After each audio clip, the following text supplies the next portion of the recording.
মধ্যপ্রাচ্যের সবচেয়ে প্রভাবশালী প্রতিরোধ সংগঠন হিজবুল্লাহর মহাসচিব শেখ নাঈম কাসেম ইরানের অব্যাহত সহায়তাকে ফিলিস্তিনি মুক্তিযুদ্ধ ও উম্মার সংগ্রামের মূল ভিত্তি হিসেবে উল্লেখ করেছেন।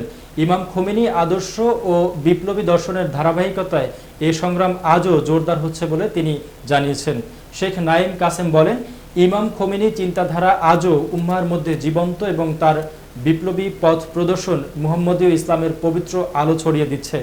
তিনি বলেন, ইমাম খোমেনি ন্যায় ও বিশ্বাসের অগ্রদূত ছিলেন, যিনি মধ্যপ্রাচ্যের দখলদারি ও অত্যাচারের বিরুদ্ধে প্রতিরোধের মাইলস্টোন স্থাপন করেছেন।